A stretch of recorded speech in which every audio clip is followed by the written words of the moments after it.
50 more homes declared open for soldiers.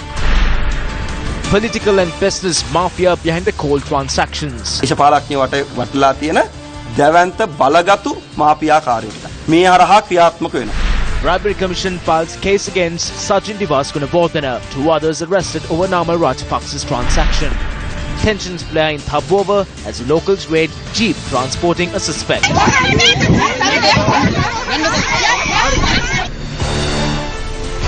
Hello there, very good evening and welcome to your Primetime News Bulletin. I'm Sharon Silva. And I'm Ashara Pinto. Let's start off to look at the stories in detail.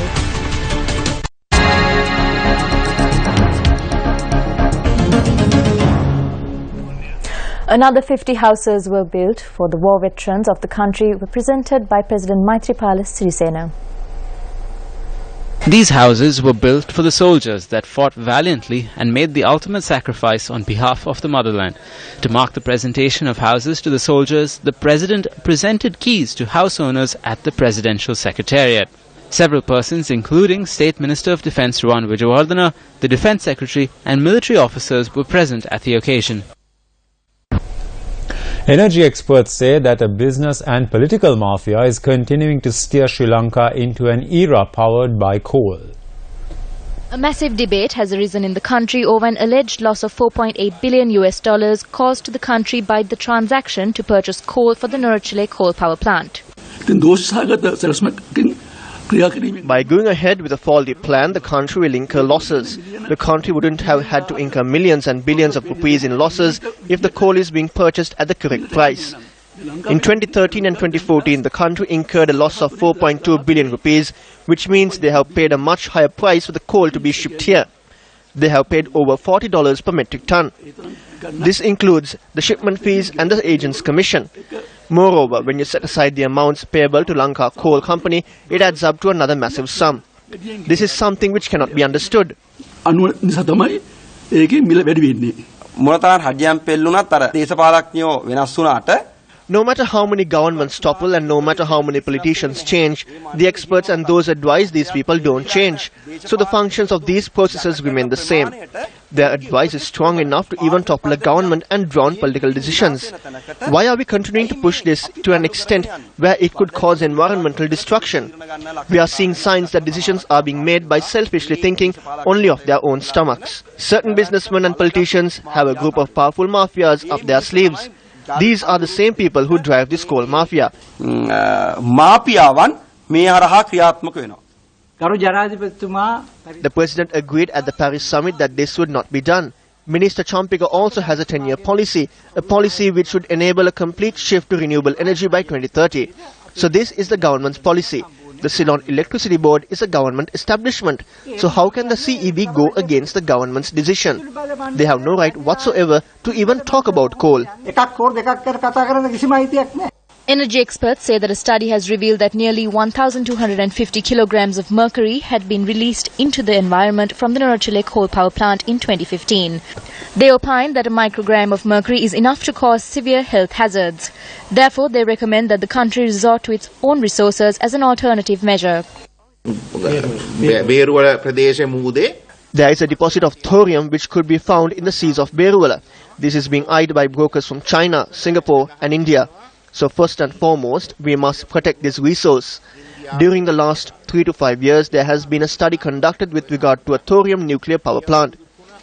There is a technological program which is being designed to develop a small-scale nuclear power plant which could generate between 100 to 1000 megawatts.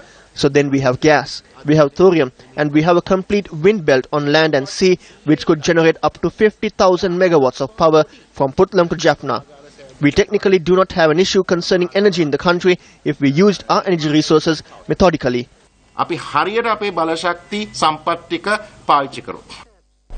The controversial central bank bond issue has once again been raised for discussion. Experts say that the process followed on the bond issue is in fact extremely disappointing.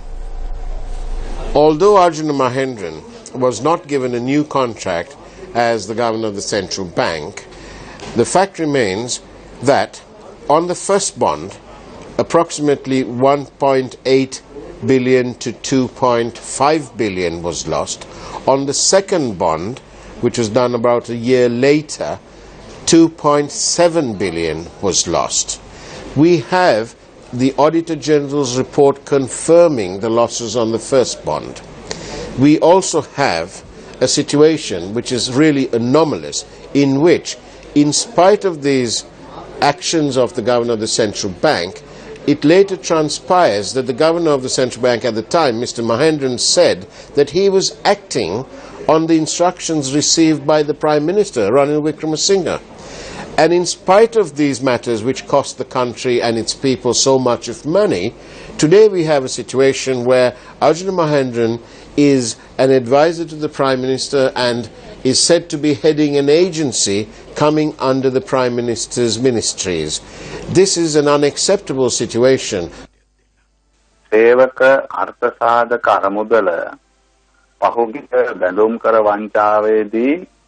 The Employee Provident Fund was a victim of the fraudulent bond scam which took place recently, because when the money in the EPF was invested in bonds and bills.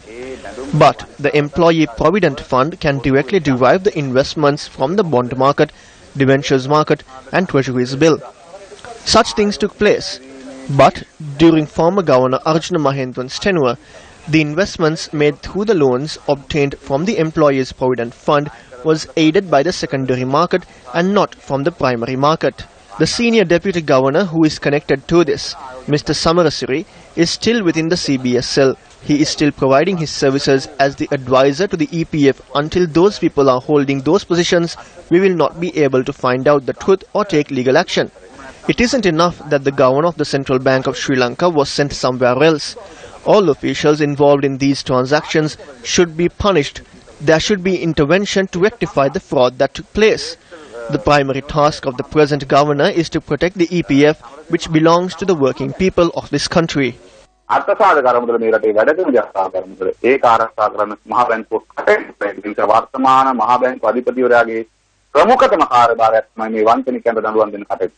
When we look at this entire thing, there is some very strong obstinacy by those in authority that due to some preventive action, some circumventive action, no conclusive decision is taken on this matter. It involves wrong practices, hitherto unprecedented in the field, which warranted investigation, not only investigation, punishments to be meted out to those people who were responsible. But unfortunately, the governor of the central bank, who was alleged to have been responsible for this state of affairs, continued in his position till the last day. After leaving the position, he is appointed to various other important positions in this country, while the investigations against the allegations leveled against him are still pending. 24th of February 2015. The Public Debt Department decides to call for a bond issue of 1 billion rupees for a period of 30 years. 26th February 2015. Urgent meeting with the participation of Ministers Ravi Karunanayaka, Kabir Hashim, Governor of the Central Bank Arjuna Mahendran and other officials regarding the additional financial requirement for the payment of highway contractors.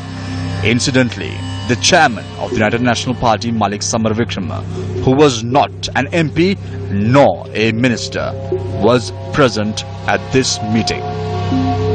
27th February 2015, the first bond transaction after the appointment of the new governor takes place.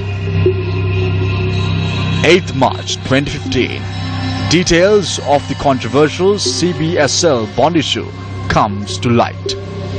9th March 2015, President intervenes and orders that a committee be appointed to inquire into alleged losses caused by the February 27th bond issue. March 10th, 2015, a 3-member committee appointed by the Prime Minister, names of Gamini Pitimina, Mahesh Kalugampitia and Chandimal Mendis, announced as committee members, all of whom have strong affiliations with the UNP. On the very same day, News1st exposed the ownership of perpetual treasuries by Perpetual Holdings, of which Arjun Aloysius, who is the son-in-law of the governor of the central bank, Arjun Mahendran, is a significant shareholder. 11th March 2015. On the very next day, opposition lodges complaint at the Bribery Commission seeking investigations into the alleged bond scam. 13th March 2015. UNP Chairman Malik Samaravikrama confirms he was present at the meeting held on the 26th of February to discuss state funding requirements. He tells Newsfirst he attended the meeting as an advisor to the Prime Minister. 16th March 2015. The governor of the central bank accepts failure to communicate to primary dealers the central bank's intention to raise more funds through the bond issue. I will take responsibility for the fact that we should have advertised 10 billion, but we didn't have that information in time. 17th March 2015. Prime Minister makes statement in Parliament on alleged bond scam. Announces that Arjuna Mahendran is on leave. 29th March 2016. A year after the first bond scam was reported, another controversial bond issue takes place. 6 June 2016, Committee on Public Enterprise informs the Auditor General to carry out investigations regarding the matter. 20th June 2016, former chairman of the Ceylon Chamber of Commerce exposes the loss made in the second bond transaction to the public. This time we are working on leaked information. We don't have a formal thing. Based on the leaked information, we believe that of this issue that was made on the 29th, the primary dealer in question got 26 billion, as he said. And the important thing is EPF got only 2.5. Who is this primary dealer, Mr. Perpetual treasuries. Okay, say 14.7%, let us say, was 13.7, let us say, or 14.7 in some cases, that the perpetual treasuries got. If they kept a 1% margin and sold those bonds back to EPF, on that basis, we are assuming EPF or ETF or to the insurance corporation, any one of the state, NSB or Bank of Ceylon or anybody like that, if they sold, just 1% amounts to 2.7 billion. 19 June 2016. Prime Minister informs that Arjun Mahendran will not be reappointed until investigations into him are completed by COPE. 29th June 2016. President says a new governor will be appointed. 30th June 2016. President appoints Dr. Indrajit Kumaraswamy as new governor of the central bank. 4th July. New governor of the central bank takes oaths before President Maithripala Sirisena, promising to uphold the integrity of the central bank of Sri Lanka. In an article published on the island with the heading "Mahendran ignored public debt department warnings, went ahead with bond sales," officials tell COPE it was highlighted, quoting a senior member of COPE. A group of central bank officials yesterday had informed the Committee on Public Enterprises that central bank governor Arjuna Mahendran had claimed he acted on the instructions of Prime Minister Ranil Wickremesinghe with regard to the controversial bond issue. After being refused a renewal at the central bank, Arjuna Mahendran attended all high-level discussions during the Prime Minister's tour of Indonesia as well as the Prime Minister's tour of Singapore, at a time when investigations into him are carried out by the COPE. The former governor of the central bank, Mr. Arjuna Mahendran, has been appointed to a committee to tackle Brexit issues affecting the Sri Lankan economy, which is convened by Charitha Ratwatar, senior advisor to the Prime Minister. But what matters to us today is that there are allegations against him, allegations against the central bank, and none of these allegations have been probed into it so far. And without probing into those allegations, if you try to have his services available to the government has lost its credibility. So that is where it stands today. Question to you is very simple, Dr. Vijayawardena. Why is it that the Prime Minister decides to go ahead with a man that the President rejected? That is where I think we are lacking the total the transparency, and also we are losing our own credibility in this respect, because the If there has been an allegation against any person, it has to be in fact investigated by an appropriate tribunal, and without getting a tribunal to do that, we simply took him away from the central bank, and we are now appointing him to another position of the government, which doesn't do well for the current government, which has come to power with the promise of introducing transparency, good governance, good economic policy governance, and so forth. Poverty is not one's fate. A number of projects got underway today, as well as under GovMed, the 100 Days Initiative, to change the fate of people that work tirelessly to uplift their standard of living. GovMed 100 Days, Day 28. දියවර යන්නේ නම තිබුණත් අපේ දියවර ගමට බීමට හැකි ජලය බිඳක් ලැබී නොමැත අපට ආවේ ගම්මැද්ද සිරස දිනසියේ ගමට සිරස ගම්මු විඳිනා දුක හෙළි කෙරුවා රටට. Out of the 150 families residing in the Devara village in Hambegamur, a majority suffer from chronic kidney disease. During the last 2 weeks, 2 lives were lost owing to chronic kidney disease. The latest incident was reported yesterday. Newsfirst, that witnessed the plight of these people, took steps through the GovMed 100 Days initiative to provide clean drinking water to these hard-working people. This is incidentally the 9th project under the GovMed 100 Days initiative. Following the completion of this project, clean drinking water will be provided to 400 families in and around the Devara village. When we went in search of the issues faced by the people, we constantly heard pleas for infrastructure development. People never asked us for handouts or jobs for their children. They never expected such things from us. We need to undertake these projects for our children, because they do not need to be held responsible for the actions of the society. They know nothing of this. It is our responsibility to help them escape this fate. I feel like I have received water to my own house. I say this because from all the projects that I had to undertake, the Devara village was the last one. We cried and begged. No one listened to our plea. It is a dream come true that the GovMed 100 Day initiative has come to our village and provided a solution to the water problem. There was a kidney disease everywhere because of the water problem. Some even died recently. This is a great relief to all of us. There is no one to listen to our grievances. Meanwhile, the water filtration project, which was constructed in the Mutumal Rajamahaviyari area in Hambegamur under the GovMed 100 Days initiative with the assistance of the Sri Lanka Navy, continues to receive a high demand to obtain clean drinking water. To keep up with the high demand, the Sri Lanka Navy deployed a 10,000-litre mobile supply of water to the area. Through the GovMed 100 Days initiative, we came across another village which is in desperate need for clean drinking water, as the only well in the village is brackish and a major source of rapidly spreading chronic kidney disease amongst the community. Hence, a project was launched today to provide clean drinking water to these villagers. This project is aided by the Central Bearings and Machinery Company. The Sri Lanka Navy too is aiding this endeavour. Each and every penny spent on this project is being audited. Moreover, each and every project is undertaken by following the advice and expertise of engineers. We are responsible for every penny donated for these projects. We utilize every penny for your betterment.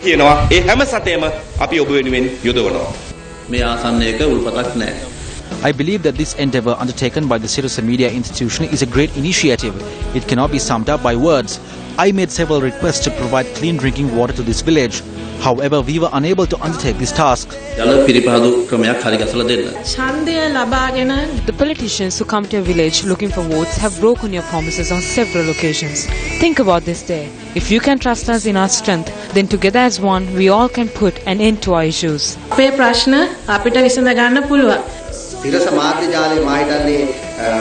As a viewer of Sirasa, I know that if Sirasa does any program, it is done on behalf of the people. We look forward to help you in any way in the future to put an end to your problems. We will not stop this journey from here. We created a Gamma the Savia organization. This Gamma the Savia organization will put an end to the issues you face. Through this organization, you can address the nation on the difficulties you face. I myself am a kidney patient. We know that we will not live for very long. We have had a thought of whether we could give our children a better life.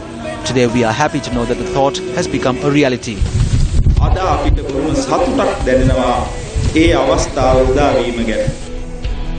A special booklet prepared by Newsfirst in line with the Asala festival of the Temple of the Sacred Tooth Relic in Kandy was presented to the chief prelates of the Malwatu and Asgiri chapters.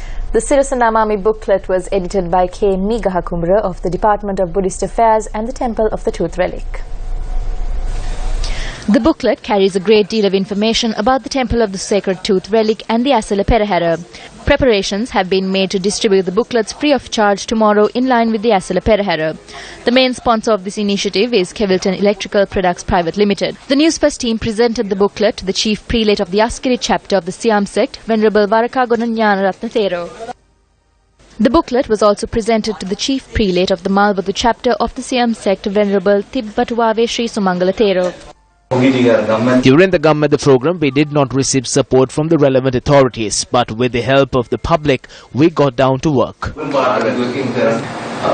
What needs to be done is providing what's required to the innocent people of the country. Things like renovating roads and building electric fences. How much destruction has been caused by wild elephants? Shouldn't the necessary steps be taken by the government? We renovated the Damanaya road in Dambula at a cost which was lower than that allocated by the government. 6 million rupees had been approved for the renovation of this road, but no one has used it. But with the help of the locals in the village, we were able to construct the road with just 520,000 rupees.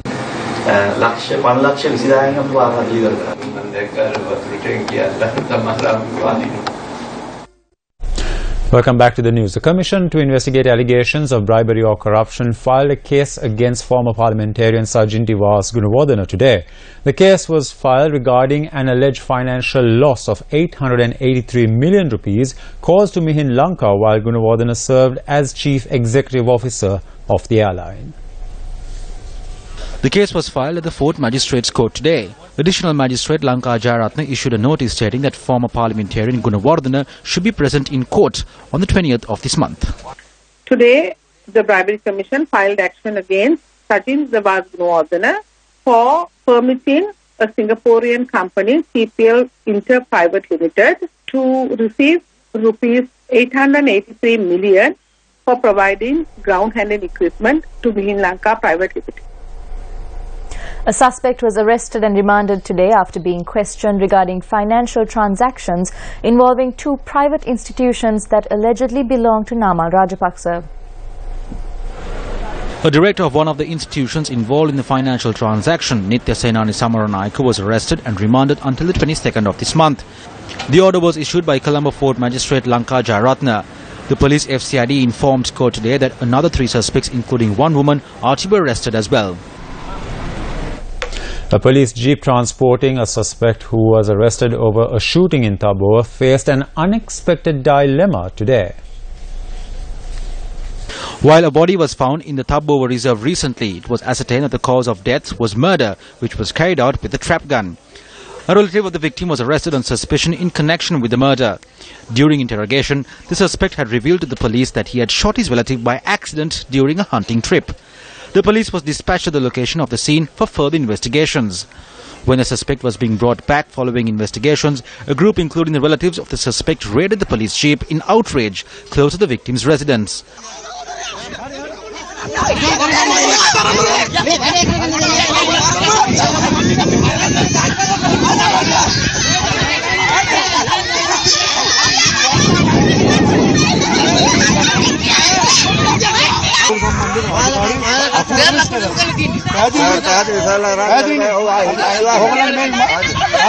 Subsequently, the police had used an alternate route to bring the suspect safely back to the station.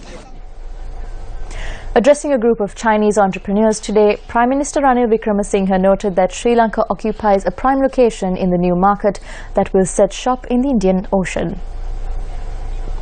The The delegation, including Prime Minister Ranil Wickremesinghe, engaged in an inspection tour of the Shikayu container yard, which is managed by the Shenzhen China Merchant Company. We have looked and discussed with the Chinese government of combining one belt, one road with the hub of the Indian Ocean. These are complementary. The synergies of these allow closer cooperation between our two countries. Already Colombo port has been developed further with the south port built by the China merchants. In the future there will be a north port and a west port. The Hambantota port, which is next destined for development, which is ideally located, and finally the Trincomalee port. The Colombo and China and Hambantota ports have also international airports. But their concessions alone are not sufficient to be a logistic hub. We are also planning what we call the Kandy, Colombo, Hambantota corridor, a series of interlinked development.